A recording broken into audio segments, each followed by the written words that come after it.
అందరికీ నమస్కారం. భారతదేశ చరిత్రలో అందరూ కూడా గర్వంగా గౌరవంగా చెప్పుకునే నాయకత్వ లక్షణాలు కలిగినటువంటి వ్యక్తిగా ఉన్నతమైనటువంటి చదువులు చదువుకున్నప్పటికీ పెద్ద ఉద్యోగాన్ని చేస్తున్నప్పటికీ ఈ దేశానికి స్వాతంత్రం కావాలి, స్వాతంత్ర పోరాటంలో తను కూడా ప్రధానమైనటువంటి పాత్ర పోషించాలనే ఆలోచనతో ఉద్యోగాన్ని సైతం వదులుకొని ఆ రోజు మహాత్మా గాంధీ నాయకత్వంలో స్వాతంత్ర పోరాటంలో పాల్గొని అనేక మార్లు జైలుకి వెళ్ళి దేశ స్వాతంత్రం సంపాదించడంలో ప్రధానమైనటువంటి పాత్ర పోషించినటువంటి వ్యక్తుల్లో ఆంధ్రుడిగా శ్రీ పొట్టి శ్రీరాములు గారు ఒకరని చెప్పడానికి వైఎస్ఆర్ కాంగ్రెస్ పార్టీ గర్వంగా భావిస్తున్నటువంటి పరిస్థితులు. స్వాతంత్రం రాకముందే సమాజం పట్ల అవగాహన కలిగినటువంటి వ్యక్తిగా సమాజంలోని అనేక సమస్యల పరిష్కారం కోసం ఒక పక్క స్వాతంత్ర పోరాటం కోసం పనిచేస్తూనే మరో పక్క ఆలయాల్లో ప్రజలకి ప్రవేశం ఉండాలనే భావంతో కార్యక్రమాలు తీసుకుని ముందుకు సాగినటువంటి వ్యక్తి పొట్టి శ్రీరాములు గారు. అనేక మంది నాయకుల త్యాగ ఫలితంగా దేశానికి స్వాతంత్రం సంపాదించిన 40 ఏళ్ళు ఆ తరువాత ఈ రాష్ట్రానికి సంబంధించి తెలుగు మాట్లాడే వాళ్ళందరూ కూడా ఒక ప్రాంతంలో ఒక రాష్ట్రంలో ఉండాలనే భావన కలిగినటువంటి వ్యక్తిగా నిస్వార్థంగా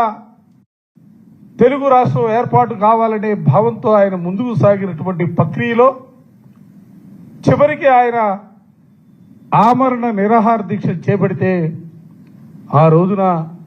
నిజంగా దురదృష్టం. ఎందుకంటే మనం అనుకుంటా ఉన్నాం 1947కు ముందు జరిగినటువంటి సంఘటనలు, ఉద్యమాలు, ఫలితాలు,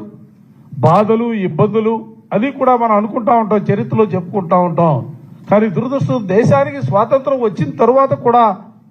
ఒక భాషా ప్రయుక్తమైనటువంటి రాష్ట్రం కావాలని కోరుతూ శ్రీ పొట్టి శ్రీరాములు గారు ఆమరణ నిరాహార దీక్ష చేపడితే ఆ నిరాహార దీక్ష ఉపసంహరించడానికి ఆయన్ని బతికించడానికి ప్రయత్నం చేసినటువంటి పరిస్థితులు కూడా లేవనేది చదువుకున్నప్పుడు నిజంగా చరిత్ర చూస్తున్నప్పుడు చదువుతున్నప్పుడు నిజంగా కొంత బాధ కలుగుతున్నటువంటి పరిస్థితులు కూడా కనిపిస్తా ఉన్నాయి. కానీ ఇవాళ గర్వంగా చెప్తున్న ఆంధ్రులు ఆరంభ సూర్యులు కారు. ఆంధ్రులు ఏ కార్యక్రమాన్ని తీసుకున్నా కూడా ఆ కార్యక్రమం నిర్మించడం కూడా నిర్విరామంగా ముందుకు సాగడం కోసం ఏ సమస్య పరిష్కారం కోసం అయితే పోరాటం చేస్తారో ఆ పోరాటాల్ని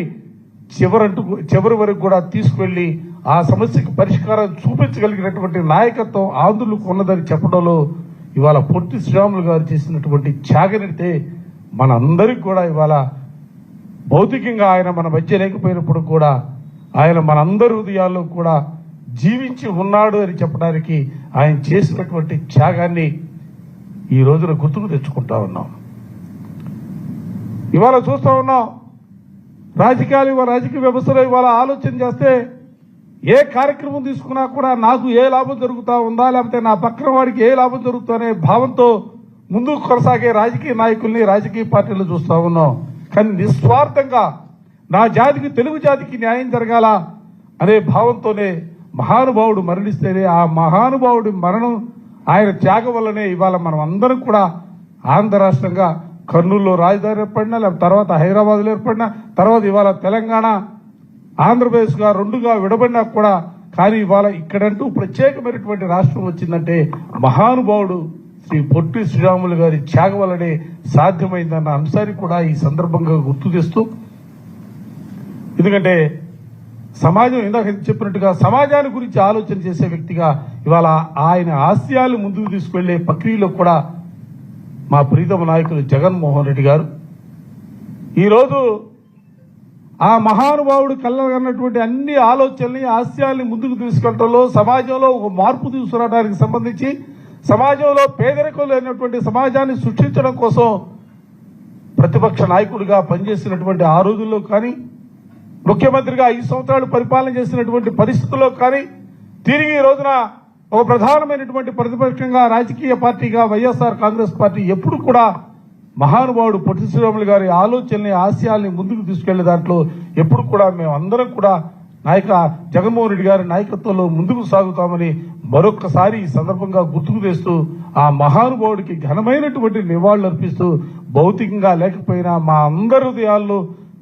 జీవించే ఉంటాడు పొట్టి శ్రీరాములు గారు. సూర్యుడు, చంద్రుడు, ఆకాశం ఉన్నంత వరకు కూడా ఆయన అందరి హృదయాల్లో కూడా చిరస్మరణీయుడిగా జీవించే ఉంటాడన్న అంశాన్ని కూడా ఈ సందర్భంగా గుర్తుకు తెచ్చుకుంటూ, ఏదో కొంతమంది తెలుగుదేశానికి సంబంధించి చంద్రబాబు నాయుడు ఏదో ఆయన ఆనవాళ్లను తురపాలనే ప్రయత్నాలు, ఎందుకంటే ఆంధ్ర రాష్ట్ర అవతరణకు కూడా డేట్లు మార్చి ప్రకటించినటువంటి పరిస్థితులు కూడా ఈ రాష్ట్రంలో చూసాం. కానీ అవన్నీ కూడా చెల్లుబాటు అయ్యే కార్యక్రమాలు కాదు.